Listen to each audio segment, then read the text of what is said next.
He's never fought us. Not us united.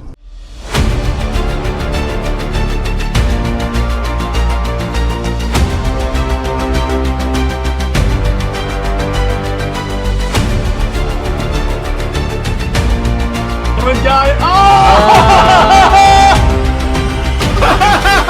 I can so see that. That's it. Welcome to Comics League Indie Wednesday. I'm Jared, and I got a very interesting book for you. Let me ask you something. Have you ever wondered what would happen if Batman and Wolverine merged into one being? Well, do I have the book for you?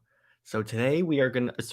I recently picked up this trade. It's the Amalgam Age of Comics, the DC Comics collection. This is all the Amalgam Comics that really deal with DC characters. And in there included is the edition where we get our first look at Darkclaw. So we're going to talk about Darkclaw. Once again, this took place after DC versus Marvel, the first crossover, and they merged the two characters, the two universes together to make new characters. So we have Batman and Wolverine's Darkclaw. I'll explain who these are as we go along. So this is written by Larry Hama, a noted Wolverine writer.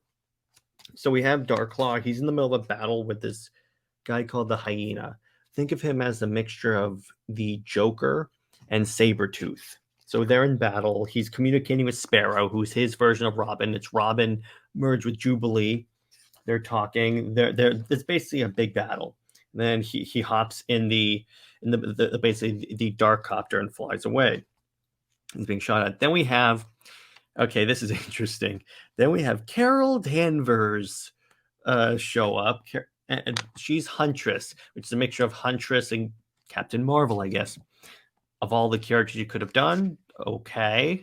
And she's really more like Catwoman, but still I'm like, okay. I think she's a three-way mixture of Huntress, Catwoman, and Carol Danvers. But anyway, she stumbles into Logan's estate, Logan's little apartment building, because remember, she's hunting down Hyena, so she knows the two of them are linked. So she shows up and then finds out that Logan is Darkclaw. And then we basically get an exposition dump talking about basically the Weapon X program that created Darkclaw and Hyena. Again, Wolverine and Sabretooth. There you go. And then we get the whole story about how. So what happened with Darkclaw is his parents were killed in an alley. That part works. Then he went and joined the Canadian Air Force and became like an operator there. And then we have Sparrow shows up and goes, what is she doing in the Batcave and all that stuff? You get this whole distrust. Then they discover that Creed, that Hyena, is targeting the president of the United States, because essentially Hyena, when he was battling Darkclaw, was at the printing press, and at the printing press he basically typed out a fake headline, and it says AF1 plus NaCN, which is hydrochloric acid or something like that. So they're going to go take out Air Force One. So what Darkclaw does, he ziplines into Air Force One, cuts his way through into Air Force One, and goes, I'm not a threat. This dude, Victor Creed's coming at you guys. And they go, what do you mean you're not a threat? You just cut into our building. So they shoot him a bunch of times. Then Hyena shows up, and he engages Darkclaw in battle. They even jump out of the Air Force One plane. And then Darkclaw ends up like returning to the helicopter and surviving. So that's Darkclaw number one. Now, what I love about these is seeing sometimes how creative they get with these Amalgam comics. Sometimes they don't get creative, like with Doctor Strange Fate or Doctor Doomsday. But a lot of them they do with Darkclaw and Sparrow and Huntress in this context. So that's why I really dig Amalgam. And I will say, if you guys like this, I'll be sure to do more of these Amalgam comics, because I have an entire trade. Might as well just do one a week.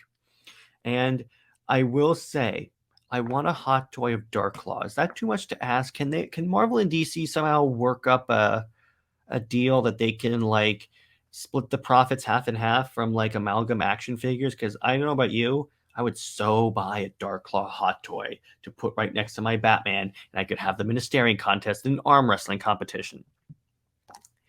But going back to the actual book of Darkclaw, that actually sounds a lot like it'd be a cool comic book title, The Book of Darkclaw. I like how this melds together really well the origins of Batman and Wolverine, because their origins are relatively like similar enough that you can merge them and like have an easy transition, because you could just say, like it says in the book, that Batman's parents were killed and then he went to the army to like escape all that. And that's kind of, when you think about it, that tracks with Batman's origin, because after his parents died when he was old enough to start his journey to become Batman, he left like Gotham and traveled the world training for his war, and then he comes back and he does all this. So actually, hey, that's really great. And then when he was in the Canadian Army, obviously that's the Wolverine side, where he was recruited into the Weapon X program. I say this because I don't remember exactly what the weapon program is called. If you know, please put in the comments. But besides that, that's basically how we get his origin. And I also like Sparrow, because Robin and Jubilee, they were actually friends during the Marvel DC crossover. I think they didn't want to actually fight, so Robin just knocked her out. So there is that. I like that. I think that's really cool. I'm still like, okay, Huntress and Carol Danvers. I think it's really more Catwoman and Carol Danvers, but they called her Huntress because she's behaving like Catwoman. She's even cutting into the circle into the glass and all that stuff. And I'm like, yeah, she's Catwoman. But again, that's Darkclaw. I love this story. I give it a solid 8 out of 10. Well, actually, I'll give it a 9 out of 10. It's practically perfect. I will be doing more of these because I also have the Super Soldier one. Then we can cover like JLX, Amazon. There's so many great stories that we can cover, and then maybe I can even get the Marvel Comics collection, which has the rest of these, like the one where. All right, I'm going to tease this for you guys. Actually, I have the issue so I can cover it. It's where Diana Prince is in a relationship with Trevor Castle. Yes, they merged the Punisher with Steve Trevor and made him more useful, but and they have to find their daughter. That's basically the plot of that storyline.